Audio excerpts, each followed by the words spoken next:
You said the bushes and also the sheets, right? Yeah, Yeah. That fucked. That scary bastard standing out your window. How are you gonna react to that? You know. I know, man. It's crazy. So she puts out the fire, and then afterwards, Stevie checks the plank, only to find that again it reads Dane. So meanwhile, Nick and Elizabeth, they catch a boat. They embark on a search for the missing fishing boat because Nick knew these guys. It was called the Seagrass. And they find the boat where the fishermen were killed. And looking around the deserted boat, they go below decks, and Elizabeth finds the eyeless corpse of Dick Baxter, the youngest of the three fishermen. That was really fucking cool. His body, fell out of this thing. His eyes were all fucking black and just, ugh. You know, that corpse was nasty looking. And you only get a second of it, but it was nasty. Again, short burst, but very effective, nonetheless. Yeah, definitely. Again, it was a time where they didn't have to show everything to freak you out, or as much of everything as they do now. So they take his body to the local coroner's office to be examined by Dr. Phoebes, right? Isn't that how it's pronounced? The abominable Dr. Phoebes? Reference Dr. here? Phoebes or Dr. Phibes, yeah. Yeah. Well, this fella, he's fucking confused by the body's advanced state of decomposition. He said it looks like it's been underwater for weeks. But he was sitting on he was dead on the boat. How's that even possible? He takes Nick aside to ask him about, how this happened. And Elizabeth's alone in the autopsy room with Dick Baxter's corpse. And again, another fucking creepy scene. This body, it fucking reanimates, by a ghost, basically. And it rises from the autopsy table, grabs a scalpel, and it starts walking over to her. And again, this isn't some nighttime scene or anything, although you do have the isolated feeling. He starts moving closer to Elizabeth, and then she screams, and the body fucking drops to the floor lifeless once again.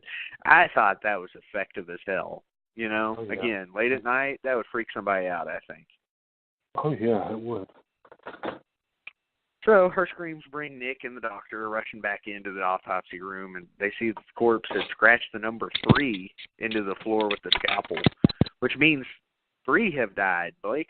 3 have died to this point, which means there's going to be 3 more. Who's it going to be? Because we've got a lot of characters still standing. We really didn't lose anybody other than Buck Flower at this point. And so back in Antonio Bay Town Center, you got the town celebration that's beginning. And you've got Dan, who we saw earlier. It's Charles Cyphers, the local weatherman, and also Sheriff Brackett from Halloween. And he was in some other things for sure. He was in Escape from New York, for example. A bunch of other Carpenter shit, obviously. Good dude. Met him at Horror Hound in Indianapolis, I believe. He signed my Halloween 1 and Halloween 2 poster. So I should have got him to sign a fog poster. That would have been sweet. Anyway, he's a local weatherman, and him and Stevie talk over the phone, and he's fucking spitting mad game at Stevie, but it's not working. She didn't give a shit. She's worried about this fucking glowing fog that's moving towards the town, especially after the incident with the plank. And so he hears Dan, the weatherman. He hears a knock at the door, and he goes to answer it. And Stevie keeps telling him, "Don't do it, don't do it, don't do it," and he does because Dan's trying to act like a big fucking man in front of Stevie Wayne, and he gets fucking killed when he opens the door. And one of the ghosts impales him through the throat with a hook. And despite the fact that it was kind of a brutal death, you really, again, don't get any gore here, but you know what happened. It's implied, right? Right. But again, this is a ghost story. Maybe you're not looking for gore here. And it's 1980. Friday the 13th has not kicked off the goriness yet. Because to me, that's where the goriness really started. I know there were slashers before it, but Friday the 13th is when the gore, I think, kicked off mainstream. Anyway, so just when the ghost of the fog, just then, Stevie's trying to fucking call the police or whatever and tell them what's going on, but the ghosts of the fog cut the phone lines and they sabotage the power for the entire town. Kind of strange that some ghosts. I mean, I guess John Carpenter talked about how people said that the rules for the ghosts were stupid, and he's like, but there really are no rules for ghosts. You know, there's no established rules for ghosts. So I guess I see his point, but it's just kind of goofy that they could cut power lines and such, but I don't know. But suspension of disbelief, right? Right. So Stevie begins her radio broadcast, and she begs somebody to get to her house and save her son, who's with this old fucking bag, who's watching them. And it makes me think, you know, the little kid being watched, it makes me think of the old woman from Halloween, Curse of Michael Myers. Oh, yeah. You know what I'm talking about? What was her name? Mrs. Blankenship. Yeah, Mrs. Blankenship. That old whore. Anyway. She was, too. She was part of the fucking Thorn cult. That's all I'm saying. She wasn't nice. Fuck her. Anyway, so Stevie's begging for somebody to go save her. So Nick and Elizabeth, they hear this over the radio, and Nick's thinking, you know what? I just banged Jamie Lee Curtis. I'm going to go bang Adrian Barbeau. Maybe I get a little three-way action working here, right? See, he knows what's up. Nick Castle knows, or TA. Anyway, so they go back to help. And back at Stevie's house, you get a strange knock at the door. You know, typical shit that was going on all throughout this movie. So we're at 4 now, right? 4 people have died at this point. We've got 2 to go. Who's it going to be? Well, the elderly babysitter goes to answer it, tells Andy to go to the room. And when she opens the door, the ghosts come out of the fog and impale her on their swords and hooks. And then they go after Andy. I don't know why they want to fuck up a kid, because that's rude, but whatever. Nick arrives just in time and takes Andy in his car, and you get kind of a tense scene where Elizabeth's driving Nick's truck, trying to get away with them, but gets stuck in a road and potholes. The fog surrounds the truck, and the ghost slowly starts summon towards them. And at the last second, Elizabeth manages to free the truck from the pothole, drive in reverse, and get the fuck out of the fog, away from the ghosts.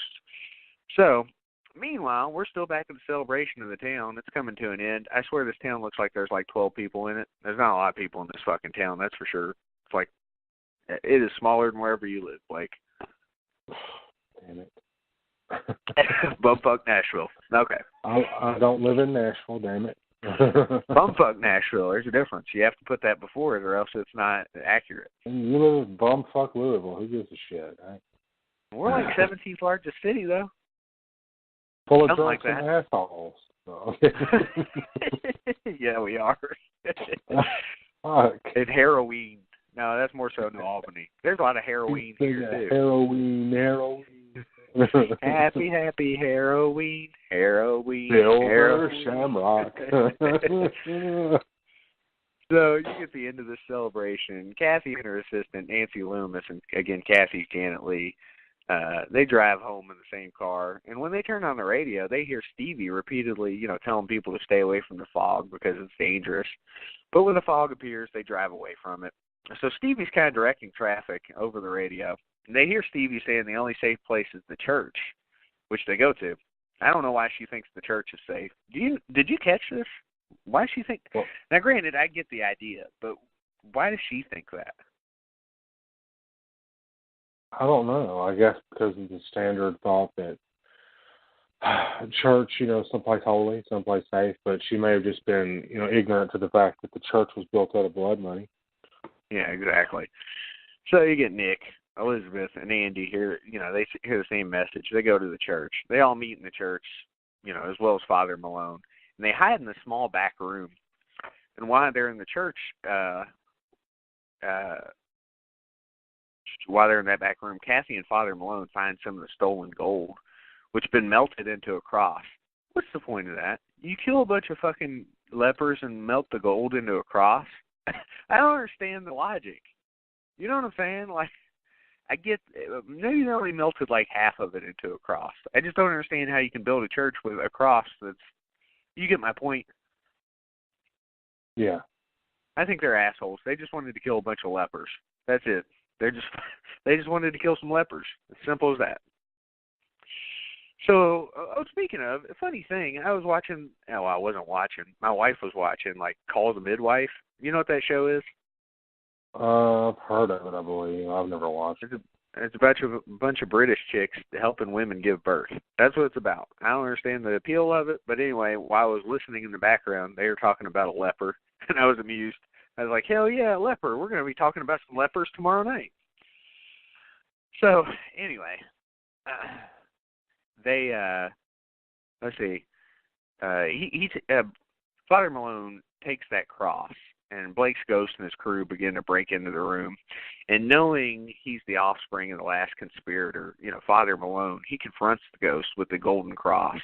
He tries to sacrifice himself and save everybody else. So props to him on, the drunk priest that's trying to save everybody. It was kind of fucked up when Tom Atkins broke his line. I was like, what are you doing, Tom? This is not in your character, sir. Fucking ruining good alcohol. Jesus. I lost all respect for him right there. He'll earn it back, I'm sure. So, he's going to sacrifice himself and save everybody else. But back at the lighthouse, the fog rolls in, and several of the ghosts are trying to attack Stevie. This is one of those scenes they added later, by the way, to make the movie more exciting. Because, again, when they cut it at first, it was not exciting. But this is probably the most exciting scene of the movie, is where Stevie's fighting off these ghosts. And she climbs under the roof with the ghost in hot pursuit.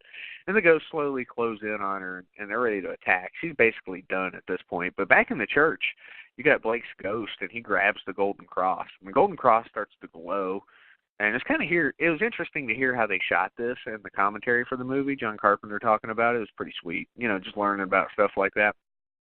And the church kind of rumbles as the light emanates from the cross. It becomes brighter and brighter. And, only seconds before Blake's ghost and the cross disappear in a flash. And then thunder, and you get this thunder, all sorts of crazy shit. Nick manages to pull Father Malone away from the cross. And with Blake's ghost, the other ghosts are suddenly vanished, too. So the fog disappears, and all the townspeople are saved. So you kind of think that's that, Everybody's saved, all's well, but you forget, only 5 have died. So later that night, when Father Malone's alone in the church, he asks himself, why not me, Blake?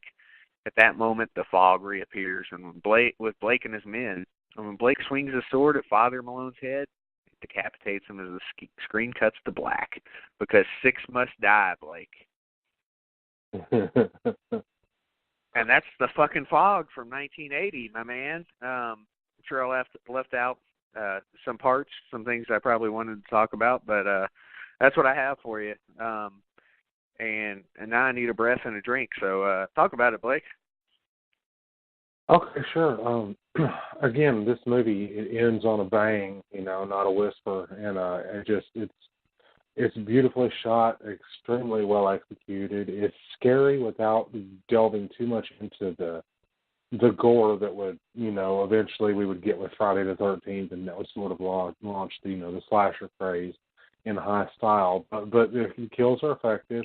There's some very artful cuts, and I'm sure that some of that was because Carpenter probably had to satisfy and appease the MPAA, because the MPAA always had it out for him and Wes Craven and the like. So it was probably very much a conscious decision. But again, superb acting, great story. I kind of like how. I kind of like how the story of the town, and the secret of its, building and its construction, and then these 6 conspirators that were all involved, and then the fact that it, the money was used to build a church was just ridiculous. I mean, I was like, well, it was just, that was almost as scary to me as the actual killing of the crew and the sabotaging of the ship. The thing, people would go to that length to keep things from happening, and messing up their idyllic, interpretation of their town. And I just really thought that the soundtrack was really good, for the film itself. And then, again, the acting, the makeup effects were on point. Everything is very darkly lit, but that doesn't make it any less scary or any less good. And I believe that Rob Bottin, the special effects master behind this film, was very much a fan of having effects and things done in the dark. And he said something very similar to that when he spoke about his work on The Thing 2 years later. The darker, the darker the background, and it was somebody said he wouldn't be happy in The Thing unless it was fucking completely dark. Like,